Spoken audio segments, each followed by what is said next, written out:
Okay, Cheryl, thank you so much for being here and being a guest on the podcast. How are you doing today? And fabulous. It's my most favorite time of the year, the NCAA tournament. And my Good. team plays this afternoon. And remind us who your team is. The Maryland Terrapins. Good, good. Well, I wish them luck. Hopefully it goes well for them. Thank you. We Yeah, appreciate that. yeah, good, good. Well, let's start off just getting to know you a little bit. What inspired you to get into recruiting? Interestingly enough, I became a recruiter because of a reference that I was giving on a former boss for a job, where the recruiter who had called me for the reference um, I asked him if she was going to get the job, and he told me he wasn't sure. And I said, why not? And he said, she's coming from one industry and this is another. And I asked him to clarify, and he mentioned that she was coming from an advertising agency, and the controller's job she was being interviewed for was at a very large law firm. And I said, advertising agencies and law firms sell the same thing. They both sell time in 6 minute increments. Advertising agencies don't sell ads. Law firms don't sell lawsuits. They sell the Mhm. time it takes to resolve them. And from an accounting point of view, the challenges that you encounter, accuracy of timesheets, realization rates, all of those things are the same, whether you're talking about an advertising agency or a law firm. So he told me he hadn't thought about it that way, that he was going to tell the client that. He did, and she got the job. And he called me and invited me to lunch to celebrate, and then told me over lunch that it was the best sales job he had ever heard on a candidate and had ever thought of being a recruiter. So I hadn't before then. I then interviewed at his firm and interviewed at about four others and wanted to join his firm and got that offer. That's when I went to the McCormick Group.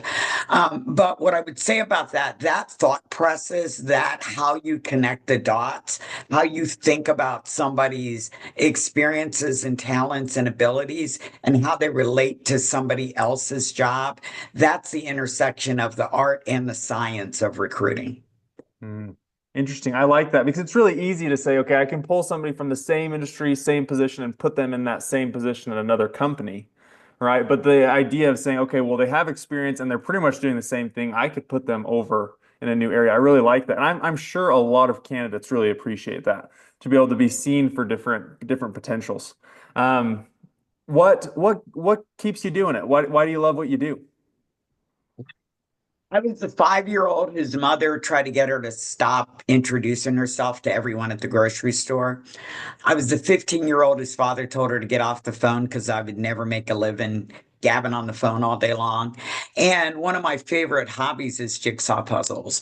So after starting my career in accounting and finance and operations, I realized I was more interested in the people that drove the decisions than I was in the actual decisions. And I look at recruiting as the art of finding that perfect missing piece that's missing out of the puzzle. And I get to spend my days introducing myself to strangers and gabbing on the phone with them. So it's all come full circle. Yeah, it's perfect. It's perfect. I'm sure your dad wasn't expecting that. Right. We had a lot of what do you do again conversations. Uh-huh. I bet. I bet. That is amazing. That's amazing. And the thing is, you are recognized as one of the top recruiters in the government contracting industry. And so what sets your approach apart? I think we kind of talked about that. We hinted at it, but when you're working with candidates and clients, what sets you apart to really become that top recruiter? I think it's as simple as on both sides of the conversation, really questioning, listening, and understanding the answers to what they really want instead of trying to bring people what you think they may want, or even worse, what you think they should have. So to me, when I sit down with a company talking about a recruiting need, the question isn't what's the title of the job and how many years of experience do they need to have. My question is, what's the business problem we're trying to solve? How does hiring a person into this role mean that you're going to solve a challenge that you're looking at. Sometimes it's not that complicated. Sometimes people are have empty seats because people moved on or retired or there's other reasons got promoted. But there's always something that you need this person to do other than just occupy the space that somebody else used to occupy. So to me, that's the key question. And then I believe on the candidate side, it's important to find people who want to solve your client's problems on purpose, not because they figure out what they are after they get there. And because as an executive recruiter, I'm generally really pointed at the talent market of people who already have pretty good jobs and they need a motivating factor to make a move that matches what they see as the proportional risk of leaving what they know. So, really being able to lay out and have an in-depth conversation about this is what they need, this is why, this is the resources they have, this is what success is going to look like, to me makes the difference in both being a really strong partner to the companies that I'm working with, but also being a strong partner and advocate for the candidates that I'm representing. Mm. Those are great points. And I'm sure you have a ton of candidates, a big pool of people that you could talk to. How do you, is that kind of difficult deciding who you're going to spend that time? Because it's almost free until you're able to place somebody, right? And so you want to, I'm sure you want to find that balance of, how to know who to have the conversations with and who to not have the conversations with. Does that make sense? Does, and I try to be open-minded and helpful. Hmm. I reserve a couple of hours a day just for introductory, advisory, speculative conversations. A lot of times with people that I know I'm not going to place. I volunteer through the Career Network Ministry. I've done some presentations for other job search groups around the country. So there's a couple of slots a day that are available to people who just need a starting point, a little bit of guidance. I'm very honest and transparent about the fact that I'm unlikely to place them based on that conversation. But what I tell them is, let's have a quick conversation about your destination, and then we can strategize a little bit about the best vehicle. And sometimes that might be me, frequently it's not. I know every day I'm not going to place the vast majority of people that I interact with, but everyone that I speak with is an opportunity for me to learn, an opportunity for me to talk about what I do in my company. And then also, they're either a source, a connection, a future candidate, a future client. You don't know what that relationship is going to look like years down the road. So you got to plant seeds, and to have the right relationships, you have to invest in them. And some of my strongest relationships are with company presidents who were managers or senior managers when I first started talking to them 20 to 25 years ago. And they have cultivated really good careers and ended up in good places. One of my proudest stories is with an executive that I've had the opportunity to place multiple times because his companies got sold. So, you never know what those relationships are going to lead to.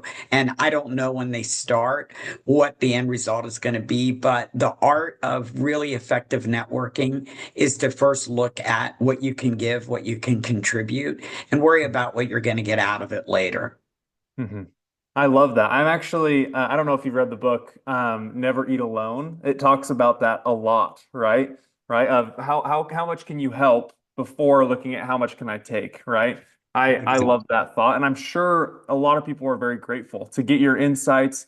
You've got a wealth of knowledge, right? And so I'm sure helping also returns that favor is returned often. Um, but Might I say, yeah, the wealth of knowledge comes from talking to people. yeah. It's what I learn when I have conversations with people. That's where the knowledge comes from. If I was just sitting here stuck in my own head thinking I knew everything, that'd be dangerous for all of us, I would imagine. Yeah. Yeah. And it wouldn't be fun to speak with anybody with that type of mindset, right? So I'm sure it makes it so your conversations are better as well.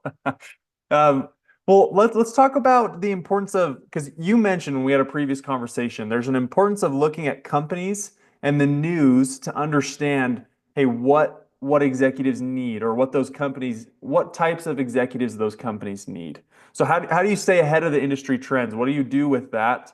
And how does that inform your recruiting strategy? I would think that I read the business news partly for information, but mostly for opportunity. Every story about any company is a story about what's affecting them or a decision that they've made or something they're going to do. So I look at that through the lens of what does this mean for the people involved? Does it mean that they need more really good people? Does this mean they need to replace some people? Does this mean that their best people might be susceptible to leaving? What does this mean for the people involved? And so, if from the local Washington Business Journal through the Wall Street Journal, through the New York Times and the Post, or whatever other industry newsletters I read, because that's where a lot of the industry specific information comes from. I'm reading for, does this mean there's an opportunity to take someone to this company, or does this mean there's an opportunity for them to leave? Or does this mean that something is shifting? Being on the early side of understanding how a difference in the regulatory environment might affect who they need in various roles. It could be who they need in the general counsel's office. It could be who they need in accounting and finance. It could be something that affects the sales team. Just in understanding, what the difference is. So I look at all the news as an opportunity, and I encourage candidates when they're thinking about where they might fit to think the same way. Had a conversation with an executive earlier this week who was transitioning in the telecom industry.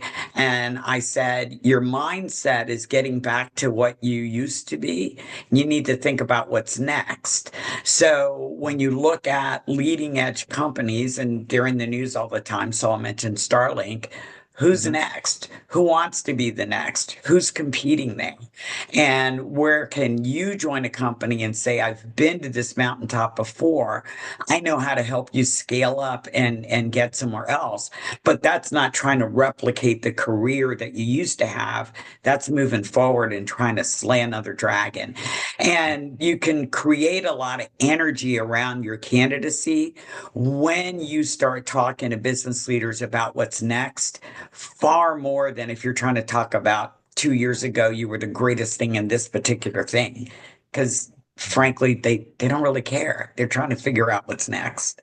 Yeah, I love that. And that is exactly, I mean, it's just a different perspective on exactly what our company does for branding, right? I mean, it's the same thing with your resume. I mean, you have to showcase what you did, but what's relevant for the future, right? Because, I mean, if you focus on, hey, I'm great at typing, right? That used to be a good thing when we just started, right? Or different things like that, right? Different processors or Word or Excel, right? That's expected now. And if we focus on just the past, they're going to say, well, how does that apply? And you're hoping that what you're saying, they can synthesize that in their head and see, okay, that's exactly why you're the right fit. When in all reality, you're saying, hey, focus on why you're the right fit, not on anything else, right? I mean, at least if I'm understanding that right. Is that a good way to say it? And I think, yes, although I would say the nuance is, and I think this is where people find it a hurdle to get past. You have to recognize that you have to fill the need that the employer imagines, which is not always what fits into where we find our comfort. And I think that's often the disconnect that you have to remember when you're presenting yourself as a candidate. You need to be appealing for them because of what you're going to do for them in that moment. And until the employer, until the person with the power to grant you what you want feels that their needs are going to be addressed and fulfilled, they haven't switched their mindset to what you want. So, you as a candidate talking about what you want to accomplish isn't really going to mesh with them if they haven't been through their own checkbox. So, we talk a lot about that in the interview process, but it really starts with the branding part and the resume part, which as I try to impress upon people, I need to be able to glance at the headlines on your resume and understand three things that you're going to do for your audience.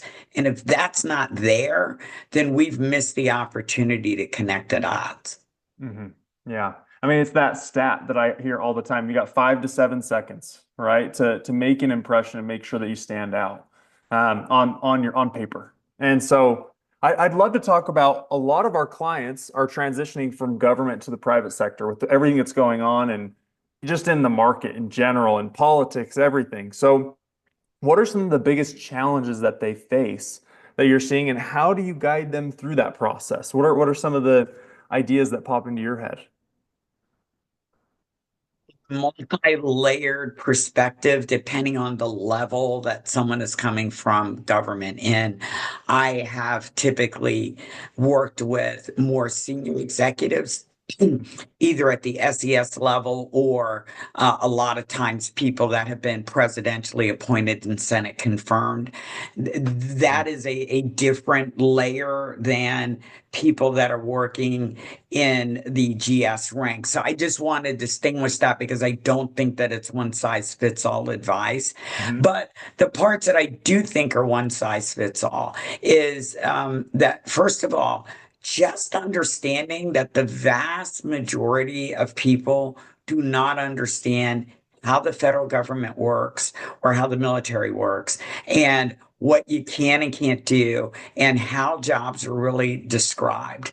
And you have to learn how to translate the language that is typical in government speak into language that makes sense to the private employment sector. So when I speak to people in the military at the senior levels and they talk about leading, 40,000, 50,000, 100,000 people, that's great. Not a lot of jobs in where someone's going to ask you to do that. Or with federal employees, a lot of times talking about the size of the budget. And what I remind them is in the private sector, we don't talk about the size of the budget. We talk about the size of the P&L, the profit and loss statement, and nobody wants to talk about the L. So Mm-hmm. unless you can help people understand how you're going to contribute to their profitability, to their revenue growth, to their financial efficiency as they operate, that's the language of the private sector. As I like to put it, we keep score in this game called business with money, and you have to be fluent in the scorecard and how we look at money. So I think that's the first thing. I think the second thing is understanding, are you trying to sell your subject matter expertise? Are you trying to sell your ability to do things? Project managers, IT professionals, they do things, they build things, they connect things. Or are you trying to sell your access and connections, or even your understanding of how a particular agency operates? So the first thing you have to do is move out of the mindset of I want to be called this thing. I want to sit at this point in the apparatus. And you really have to turn the mindset into this is what I want to do and how this is going to benefit my employer, either my employer in the internal structure or my next employer in their service of their customers and clients. And I think understanding that shift in mindset is the first thing that anybody transitioning out of the military or the federal government needs to be able to do. And then at Cheryl Bedard Search, I frequently will confidentially represent a candidate, perhaps somebody that's planning to leave government but hadn't wanted to announce it yet, or someone leaving the private sector, where we put together a strategic marketing plan around that candidate, thinking about where would you fit, what problems are you going to be solving, and whose pain are you alleviating? Because that's what helps me figure out which executive to go to try to start the ball rolling to create an opportunity for that person. The major thing that I would say in response to what's happening now is the needs that agencies we're addressing are still real needs. So I think people have to think about where is that gap going to be closed. Either the federal government is going to continue doing some of this work and look to contractors to fill the gap in capacity and capability, or they are going to see that work shift to the state level, the private sector, nonprofits, NGOs, other avenues of filling those needs. Some of that's going to take a little bit to shake out because you got to figure out where the money is and where it's going to come from before that can happen. But I am encouraging people to think in terms of, if it's not happening in this lane, what is the next one? And then the third thing to keep in mind is, one of the beauties of this country is that new things get created. My favorite scene in that old series Mad Men was at one of the times when the agency was going through transformation, and Peggy asked Don Draper, "What about me? Where's my job?" And he said, "This is America. Invent a job you want to do and go convince someone to pay you to do it." That's Mhm. still a thing. Yeah. And so I also really remind people to think creatively about where they would make a contribution. And if you make a contribution in a way that addresses a problem that wakes another executive up at 3 o'clock in the morning, there's a potential job there for you. hmm I love that. I love that. That is such great advice. I hope the listeners kind of rewind and listen to that again, especially those that are in these areas that you're talking about, because I speak with people all the time that are in this situation, and this advice would be really helpful. So I really appreciate it, Cheryl. What is the best way for, so if somebody's listening and they say, "Hey, you know what? I would love to see more of your content or information about you." What's the best way for them to find you? Would it be LinkedIn, or where would you prefer? LinkedIn is a great place to hit me up. Hmm And my both me and my company page, Cheryl Bedard Search. I also have a website, which is at bedardsearch.com. hmm And I welcome new conversations and new connections. I do get back to everyone. It's not always in the first hour, Yeah. but I do respond to everyone. And my attitude is of that there's enough. I don't have a scarcity mindset. I realize this is going to be a competitive time in job searching, but here's the dirty little secret for anybody out there looking. It's never been easy to find a good job. It just Mhm. hasn't. Yeah. It's never been easy. It has sometimes felt easier, but it's never been easy. But I think people that are strategic in their approach and expansive in their mindset will find ways to create opportunities for themselves and hopefully for others, because I think we can all look at the ways that we could connect with other people. I also volunteer with an organization called the Career Network Ministry, and we're at careernetworkministry.com. And there Okay. are plenty of free resources and opportunities there for job seekers at all levels. So I recommend that people also, look for those resources. And there are plenty of helpful consultants out there. And I think people need to look at the backgrounds of folks and what they're offering and see how that aligns with their own needs. But mostly, I would say the key to getting a job is putting together an action plan and taking some action, because this is not going to be a fun time for people taking a more passive approach. Yeah. I agree. I agree. I appreciate it. Thank you so much for all your advice, Cheryl, and we appreciate your time, and we hope to hopefully have you on again. Thank you for being a guest. Thank you very much. It's a pleasure to be helpful to others. I also am generous in acknowledging there are a lot of other really good recruiters out there. And when someone comes to me that I know that I'm not best positioned to help, I am always happy to introduce them to somebody who may be. And all I ask is everybody out there, be kind to another stranger. It's not that hard. Thank you. I love that. That's a great message to leave on. Thank you, Cheryl. All right. Thank you very much, Jesse.